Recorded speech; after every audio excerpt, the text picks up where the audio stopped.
Do me a favor, take your fingers for a second, go like this, go like right on the ramus of your mandible and clench your teeth.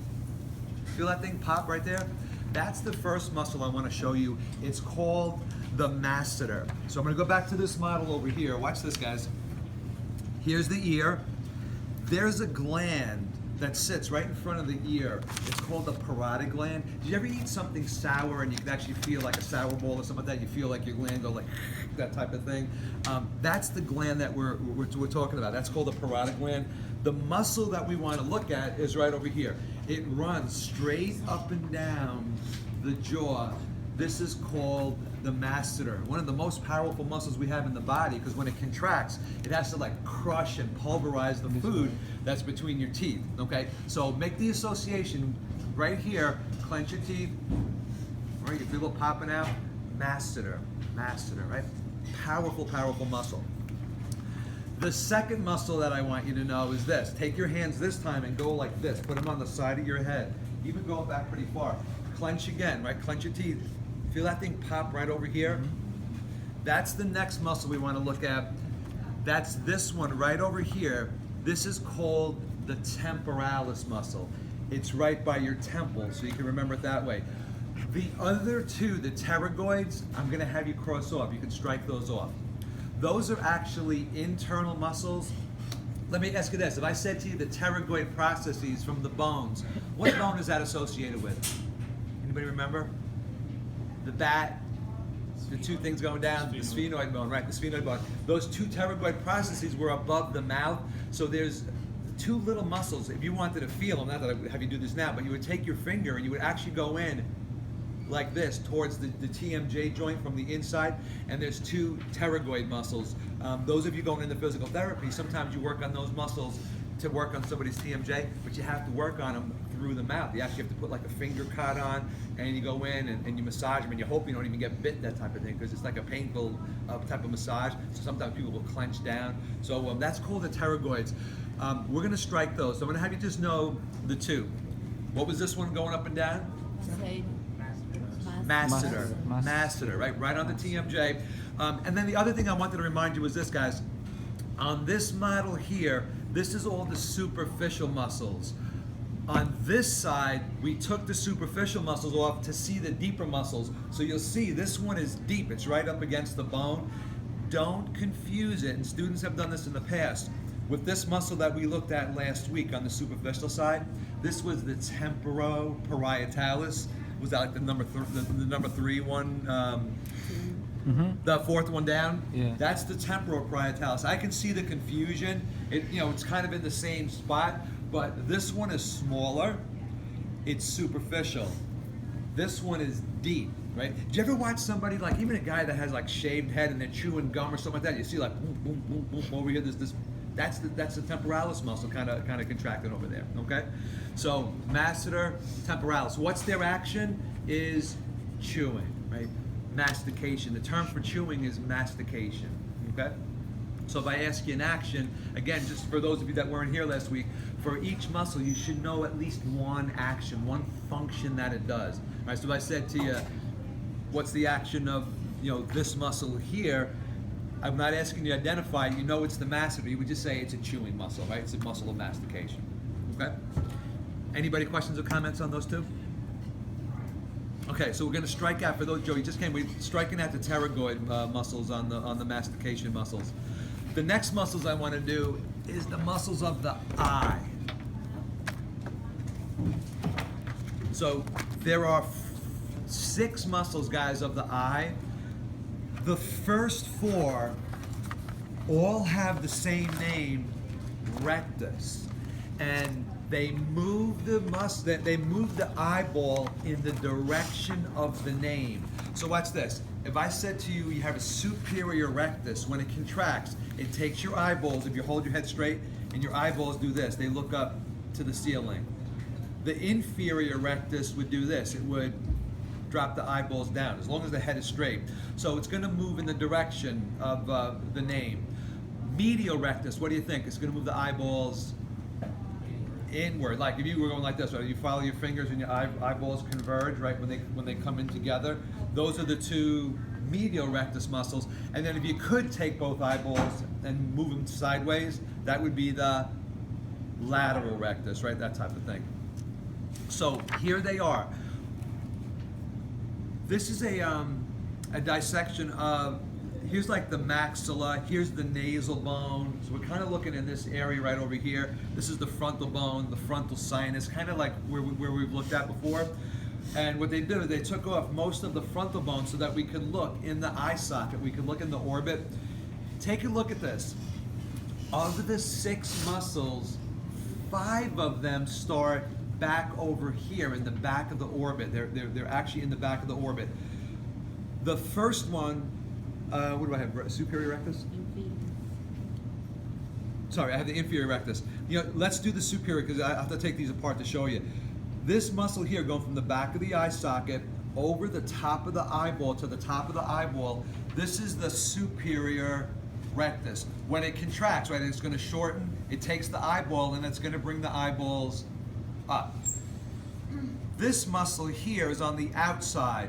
This is going to be the lateral rectus, right? When this one contracts, if this was my right eye, this would take my right eye, if I went like this and shifted my eyeballs this way, this would be the lateral rectus, bringing the eye to the outside, okay? This one's glued. What I'm going to do now is this time I'm going to take the superior rectus off this next model here, and I'm going to take the lateral rectus off with that one tape. Now if we're looking in, I took the 2 muscles off. This one on the inside, what one would this be? Medial rectus, and then the one down over here, guys? Inferior rectus, okay? So again, when I was in your position as a student, I just remembered the 4 rectus muscles move the eye in the direction of their name. Which one is medial? The medial rectus will be up against the wall up over here. Not the top one up over here. We're going to talk about that one next, but it's right here on the inside. Okay. Like if we did this, if we all looked this way, and say you shifted your eyes this way, on your left eye, you tell me what muscles contracted to shift your eyeballs to the wall back here. Lateral rectus. Which one on your right eye? medial rectus. Medial rectus, right? Because you had to flip them over, so this eye came in medially, the other one went laterally, right? So they both be contracting. Why they're important is really not so much from a muscle point of view clinically, it's more from a neurological point of view.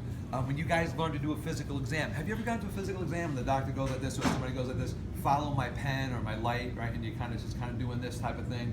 Have you guys done that before? I actually have a condition where I have a difficult time looking up, and then I have a difficult time looking in. Looking in. So it's the weak muscle. So do you know, is it the muscle or is it the cranial nerve? Do you know what the reason is? Yeah, I have a tumor sitting on my optical nerve. There you go. I'm sorry to hear that, but Yeah. it's a good story. It makes it perfect. What we find out clinically, each muscle has a different cranial nerve innervating it. So if somebody has difficulty moving one way or the other, it shows us the muscle's weak, and we can now trace the cranial nerve back to where it comes from the brain. I'll show you that starting next week and the week after, and we can figure out, cranial nerve number 3 and 4 say come from the midbrain, so we would know where to look where there's a problem, that type of thing. Okay, so he's giving us a good example of neurologically how we use these muscles. People that they have trauma, they hit their head, car accidents. That's one of the first things they do to ascertain, was there any damage in the brain? It's a quick way of assessing it. Okay. The last 2 muscles on the eyeball, guys, are called obliques. They move the eye in the opposite direction of their name. The opposite direction. So the superior oblique moves the eye down and then out. Right? So if you were to kind of just tilt your eyes like downward and outward, that would be the superior oblique. What do you think the inferior oblique is going to do? Upward and outward. Both of them go outward. Excuse me. Okay, so superior oblique down and out, inferior oblique up and out. So watch this.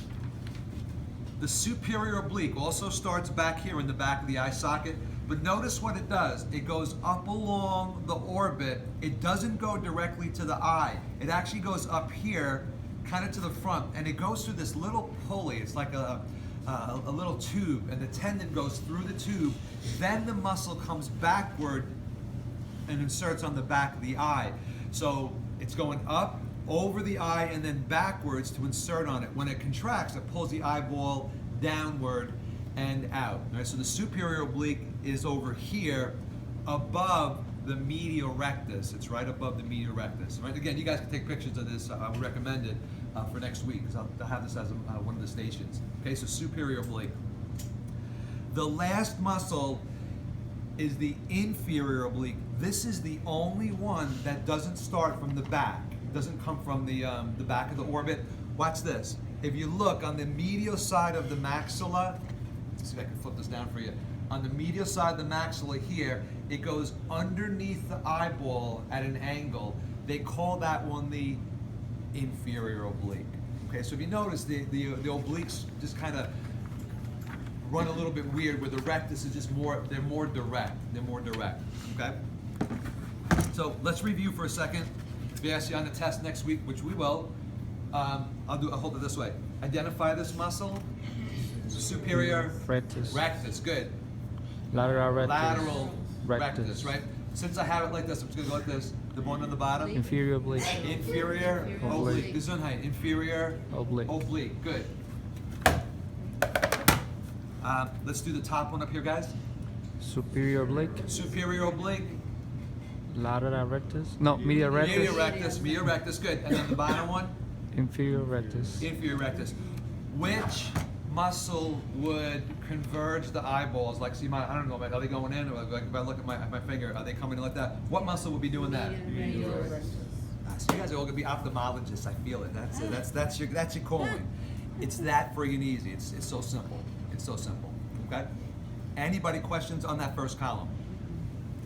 For those of you that came in late, pterygoids under muscles of mastication, strike those. I don't know if you were here for that. You good? Yep. Awesome. Anybody questions? Okay. So I'm going to put these aside. I'll let you look at these in a little bit.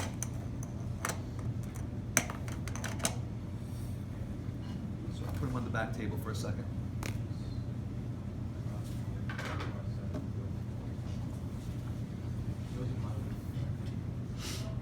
Okay, guys, let's go back to the second column. We had done the muscles of respiration and the muscles of the abdomen.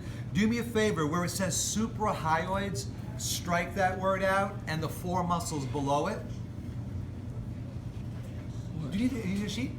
You guys have? Okay, so make sure. Strike the word infrahyoids and the four muscles below it. Where is it, Professor? Second column. Second column. See where it says suprahyoids at the top? Strike that. Oh yeah, okay. And those four muscles below it. Yep, it's the word suprahyoids and then the four muscles below it. You want to do them? Come on. Infrahyoid, strike, and the four muscles below it. All right, so you're going to strike the word infrahyoids and the four muscles below it. Okay, so there's 8 muscles you crossed off. The next muscle I will do. This is called the sternocleidomastoid. So watch this.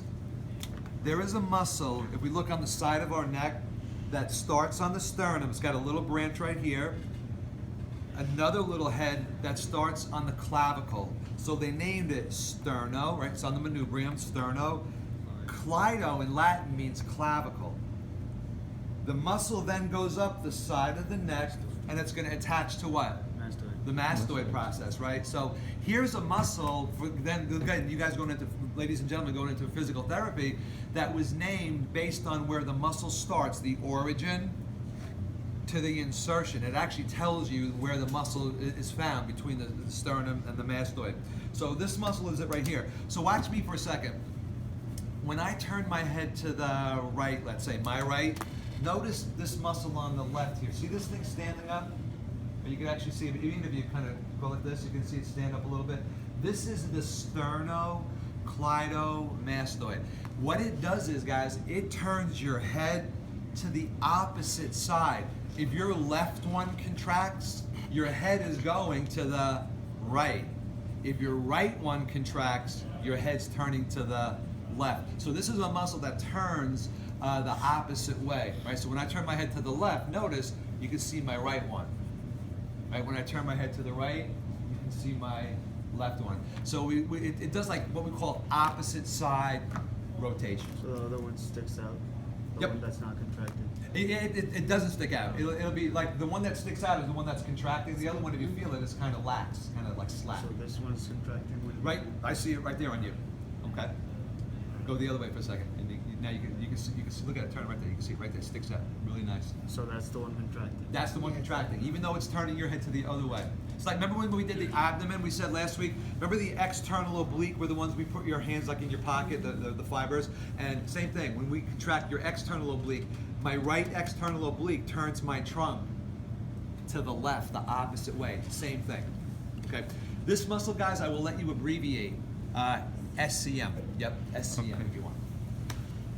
Clinically, again, if you're going into physical therapy, orthopedics, massage, chiropractic, whatever, osteopathy, all these different physical medicines, this is an important one. This muscle, picture yourself or somebody sitting at a red light or something like that and they get popped in the back, right? Their head goes flying back like this. So many times this muscle will tear and cause a lot of symptoms, not only like neck pain, but people get like dizziness, lightheadedness, almost like concussive types of symptoms. So it's an important muscle that's treated. Okay, so the SCM, really important clinical muscle. What do I got? Scalenes next. Okay, so watch this. If we take, I'm going to pop the SCM off for a second. I'm going to pop that off. I'm just going to take this one muscle off here that we haven't talked about yet. Underneath the SCM, there are 3 muscles that are kind of ropey. Like if you kind of like massage the side of your neck, you feel like almost like strings or strands coming down. They're kind of ropey muscles. These 3 muscles, 1, 2, and 3, are called the scalenes. I'm going to come around just to show you where they are. Right, so we have 1, 2, and 3. These are the scalenes. Rob, hand me a stick from you. Give me a couple of them. Aaron, thanks. Awesome, thank you guys. All right. So 1, 2, 3. I want to show you why they're important. They're the scalene muscles. They help to move the neck. They turn the neck, but these muscles are actually attached to our first top 2 ribs. I don't know if you've ever seen somebody that's having difficulty breathing, they have like shortness of breath, maybe like an asthma attack. Sometimes people, when they have an asthma attack, they use muscles that they don't normally use for breathing to raise the ribs.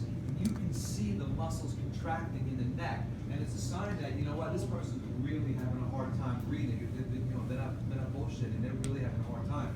So we see the scalenes sometimes contracting. They're considered secondary muscles of breathing. So again, for those of you going into clinical medicine, especially like in an emergency room, and you see somebody that's a deep breather, and you see their neck muscles working, they're really having a hard time. And you got to rock and roll. You got to kind of. It's a true emergency, right? So scalenes, 1, 2, 3, right there. Kind of ropey muscles underneath the SCM. 1, 2, 3. We're just going to call it the scalene group, okay? You guys see over here?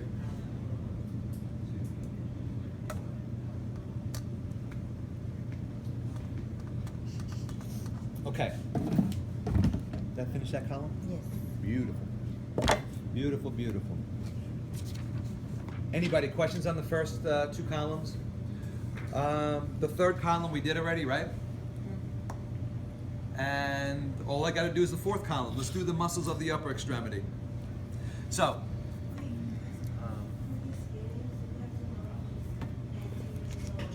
yeah, there's 3 of them. The one in the front obviously going to be the anterior. I'm probably going to ask you more as a group. Identify the group. If you say scalenes, that will be okay. Yeah. What about these? The respiration. We did them last week. Oh yeah. We did them last week. Remember the intercostals between the, just to kind of review for a second, the intercostals were between the ribs. Which intercostals are the superficial ones with the fibers running in the direction of your hand in your pocket? Internal or external? External. External, right? External, we said, always runs in the hand in your pocket, and then the internals are going to be perpendicular and deep. So those are your two intercostals. What was this muscle? Diaphragm, right? This was the main muscle of breathing. Okay, and then we had done the abdominal muscles with my model. Yeah, let's get my model back and moved it.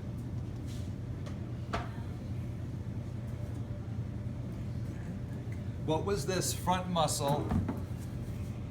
The left and the right. What were these?